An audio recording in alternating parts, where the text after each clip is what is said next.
Yeah, and it's just you get people like Tom Humes, verified Twitter user, replying to the Writers Guild of America about their strike. Best thing you could do in a recession. This will give a chance for people who are actually talented to step forward. Fucking shut up. Shut the fuck up. Yeah, and I You the think those oh. actually talented people should be paid the minimum wage. I think those actually talented people should also just struggle to get by. I think that's cool. Yeah, absolutely. I think that's the way to go. And I saw that sentiment a bunch. Like, oh man, I retweeted some girl who said that. It's like, oh cool. Now that you guys are gone, I can step in now. Yeah, this was the And she only deleted thing it. holding you back. Your Yeah, otherwise excellent writing. Was she a comedian or what kind of I writer think was yeah, she? totally was like a Oh. comedian. That wasn't funny. Like no, it was all like GIF responses to people. I was trying to like find some Gifts redeeming from there, but it better was tough. TV shows. Gifts Yeah. from actual TV shows. Was she verified? Did she have a blue Oh check? yeah, absolutely. Of course. That's why I saw it. That's why I saw it in the sea of people saying dumb shit like that. I It's retweeted it so with good. Oh Scabby, my and now god. now the tweet's gone. Hell yeah. It's so good to see masses of blue checks reacting with horror at this strike. But it makes so much sense because it's like, yeah, if you're a guy who is so desperate to be liked and to have good content that you're paying a billionaire $8 an hour or $8 a month on the theory that that will gain you some sort of influence, it must be pretty wretched to see other people who actually get paid to produce content where their content is actually good and it's valuable to the point where they don't have to pay anybody to produce the content. In fact, they're the ones who get paid. It must like make you fucking boil. And like they also don't have they're not verified anymore. Those are the people you're mad at are not verified anymore. And you're like, well, I mean, this might just help my resume. Yeah, but I mean, it just makes so much sense. So I went to like Tom Hume's verified profile, just to see what he would produce if he were one of these talented Yes, individuals who could yes. finally Tell me. break through now that they're on strike. And most of it was, you guessed it, just retweets of like declaration of memes account or Yeah. whatever. But one retweet I really liked was Tom Humes retweeted Aaron Wright, who says human excess death rates are skyrocketing globally. Coincidence? And he shared a screenshot from a Daily Mail article that says career apocalypse. 83 million jobs are set to vanish globally by 2027, says Davos report. Here are the occupations being automated into oblivion. So, again, as like a blue check, I'm just putting you on the cultural right. If I mean, and obviously this is a retweet. Somebody who's worried about Davos, somebody who's worried about um, a conspiracy to get death rates up. This is like an anti New World Order. This Yeah. is like that's this theory and the sort of the anti WEF World Economic Forum. Like, yeah, that is what the World Economic Forum is trying to do, bro. They're trying to automate you out of existence so they have to never give you any money. Yeah. And You you're guys were you're clowning on the people who actually are trying to stop, who are actually doing something to stop it, instead of retweeting the fucking Ann Capybara account. like you're and capybara kind of they're so worried about the great replacement of using black people that they're not worried about the one with the black mirror, and that's what they need to be more worried about. Yeah. But like for real, that is what they need to be more worried about.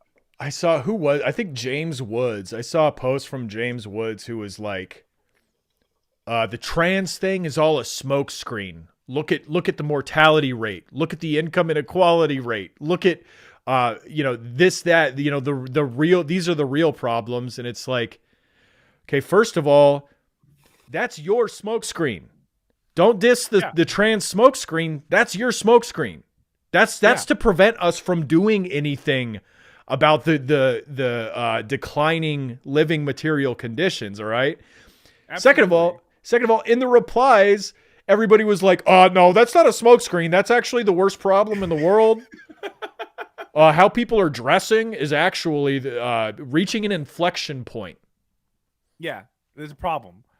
I mean, I don't know if you've seen the way that these kids are layering these days, but they're hoarding clothes. The way they're layering it's like they're hoarding clothes. I don't care for it. Your pants don't need. You know how many pairs of pants you could have made with those baggy pants? 3. The answer is 3. You could have dressed 3 different people with those baggy pants you're wearing. Yeah, sure. You know, the average life expectancy is going down, but fuck, have you seen these fingerless gloves they're all wearing? What the fuck is up with that? What the fuck is going on? Somebody had to Aren't make they those cold? gloves. Somebody Yes. had to make those, right? Where are they putting the fingertips? Where are those going? Does anyone know where those are going? They're turning them into genitalia for Yeah. they're turning them into genitalia for teens. Yeah, they're using them as nipples they could put on anything. Another tweet from this guy Tom Humes who was like, "Oh, we're gonna see the real cream rise to the top now that the writers are on strike." Yeah, this one of his original tweets actually. He says, "National divorce wouldn't be the worst thing. If your wife was as batshit insane as the left, would you stay with her?" It's got 1 like. Brutal. Hey, I know that you're against divorce, but what if your wife was the Democrats?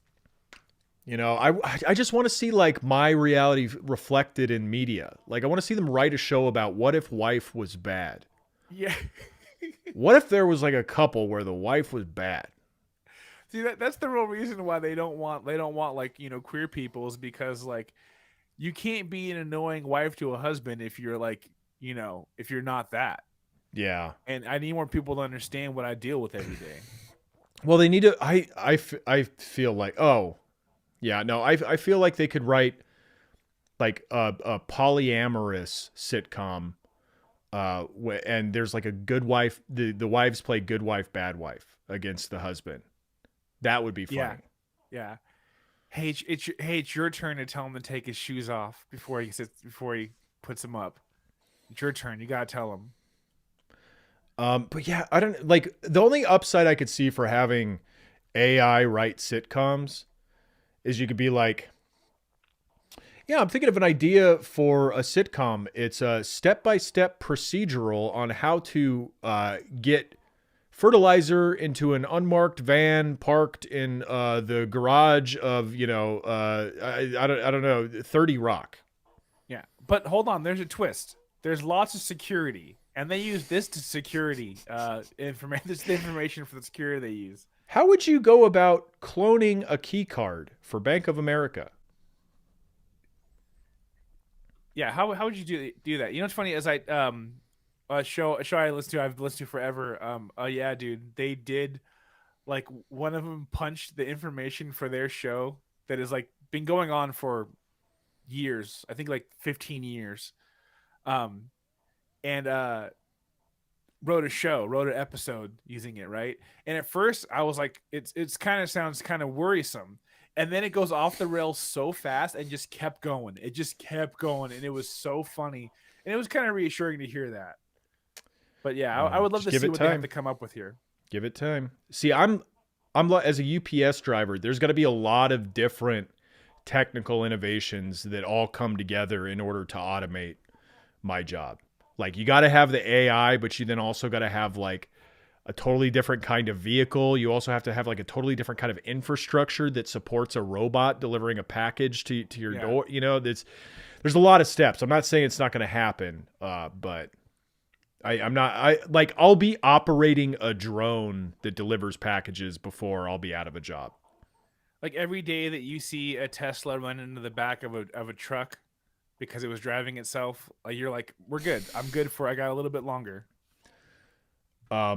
Okay, last guy here. I wanted to, yeah, this guy was responding to the Writers Guild of America. Says, "Will anyone notice?" And this guy is Gay Lumberjack, and he's verified, of course. I like how his display name is all one word, Gay Lumberjack, because I think what happened was his he could only get gay underscore lumberjack, and he was upset about that. So he was like, well, at least I can get the display name all one word, gay lumberjack, not realizing that your display name, you could put a space in there. It's not like unique to your account. You can kind of put whatever you want there, but I think he was just like excited. He was just like, well, I'll get rid of the underscore in the display name. I just put no space at all. Do you think there was a time where he was doing like lumberjack aesthetic? Do you think this ever was like a beard flannel beanie guy? Do you think this guy listened to like Edward Sharpe and the Magnetic Zeros?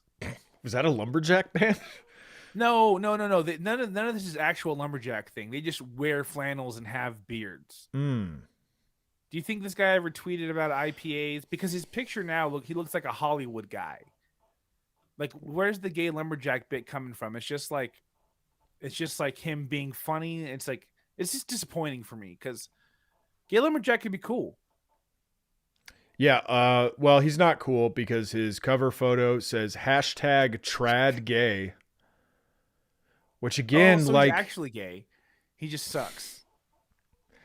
#TradGay, which is just an image. Like, you can't click on the I mean, I can because I took a screenshot. So, but Yeah, you so can't like select you can't click on the cover. I guess he's just trying to get it to trend. Maybe people will manually type in #TradGay once they see his profile. But one of the worst bios: Gen X, NYC, dog lover, book lover, man lover, great hair, 1A, so First Amendment purist, anti-progressive, sinner. James 127. All right. Like, is that like an anti-gay verse? James 127. James's New Testament. Is there much gay stuff in? Is James New Testament? I think, yeah. Yeah. Yeah, there's not much gay stuff in the New Testament. What does it say? That the good our Father accepts as pure and faultless to look after the orphans and widows and the distress, and to keep oneself from being. A gay guy wanting to look after orphans. I can see why you're a conservative. It's definitely welcome in that movement. I don't think that's true what I said. This is anti-progressive. I love that. Just embarrassing. Who even says that? This guy. Embarrassing stuff. I love men, so I'm a sinner, but yeah, I'm gonna there's gonna be a point where I can't fuck men anymore because I'm like dying or whatever. Then I'll ask for absolution on all the guys I fucked. We'll be good. Yeah. Well, I mean, he's a gay guy, but he's still a guy. He's still one of the guys. He's still a dude. It's true. Yeah, and all dudes go to heaven. All dudes go to heaven.